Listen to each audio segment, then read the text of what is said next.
Hey everyone!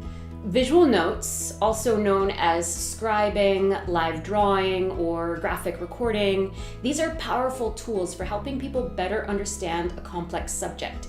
And teachers especially can use visual notes to enhance their students' understanding of a topic, whether it's science, art, history, math, English. I'm Tanya Gadsby and I'm a graphic facilitator. I've been drawing live in conferences since 2010, and I'm going to share with you some of my top tips for visual note-taking.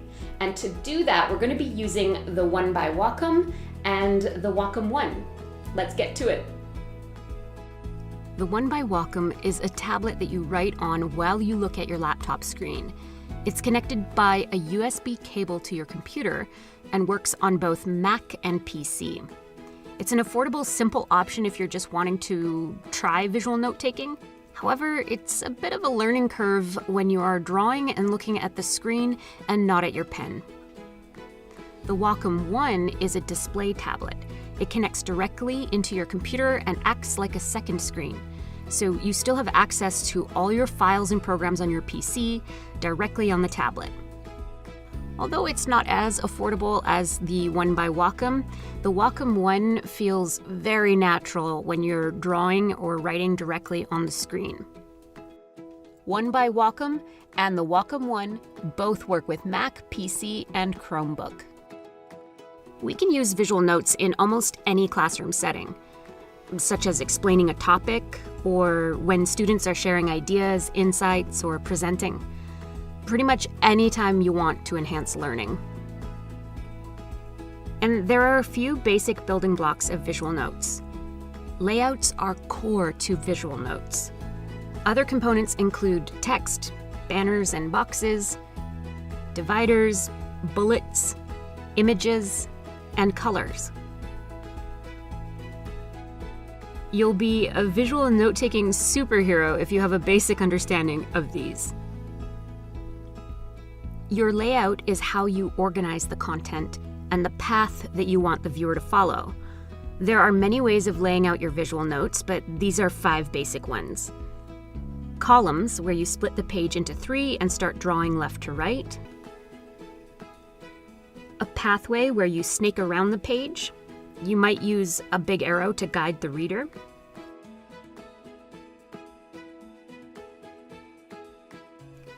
A hub and spoke layout. Your main topic is the hub in the middle and subtopics radiate out. In this case, we might have a diagram of an animal cell as the hub and each component as a spoke. Boxes. Like a comic book, you might want to work with boxes as your main layout. And finally, a popcorn layout is more open to putting content anywhere on the page. A good rule of thumb is to generally have your title at the top of the page. It's best to keep your text organized by main idea, sub-idea, and supporting text. Your main idea is the big topic you're covering, and it might have multiple sub-ideas. Same for the supporting text. An example might be dog breeds as our main idea. A retriever could be a sub-idea, since it's one type of breed, and the characteristics of a retriever can be listed underneath.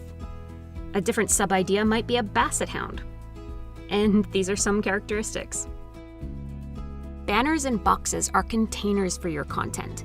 They really help split up a lot of text and help the eye navigate the page. They also don't have to be banners and boxes. They could be an image like a car. On our example here, we might add a big banner to the title so it stands out more, and banners to the subtitles.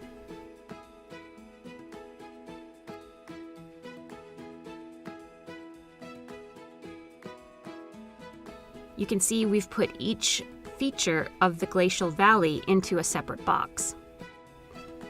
Finally, let's add a few bullet points so our text isn't just floating there. Dividers are great for separating content.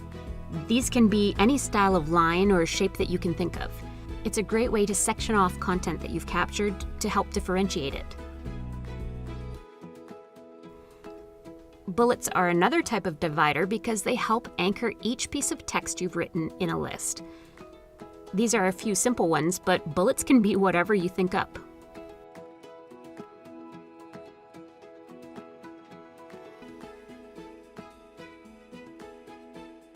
We could go down a rabbit hole on color theory, but a good principle to keep in mind is dark colors are best for text and light colors are best for background content that you don't want to compete with your text. I should add that lighter colors are also great for arrows, shapes, and dividers.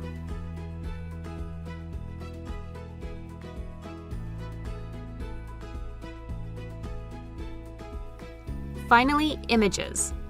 Sometimes people think that they need to be an artist to take visual notes, but this is not true.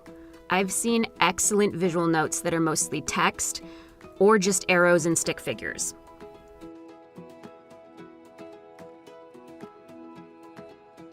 It's helpful to practice drawing a few simple icons you might want to use over and over, such as a piece of paper for a big list, a light bulb for ideas, or if you're a math teacher, maybe having a decent set of 3D shapes or triangles would be helpful.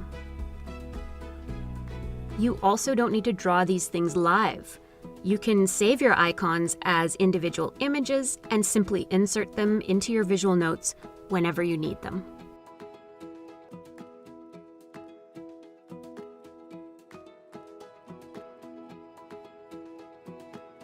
For online classes, you can share your visual notes just through screen share in Microsoft Teams or Zoom. And in the classroom, you can share visual notes to a smartboard or a projector. This is great if you don't want to be on your feet all day at the front of the class. Some people find working on the smaller screen is easier and quicker than writing on a large smartboard. So I hope that was a helpful overview of visual note-taking and that you're inspired to use it in your teaching practice, whether you're working with elementary, high school, or post-secondary school students. This helpful cheat sheet has an overview of everything we talked about. Find it at the link below for printing or future reference.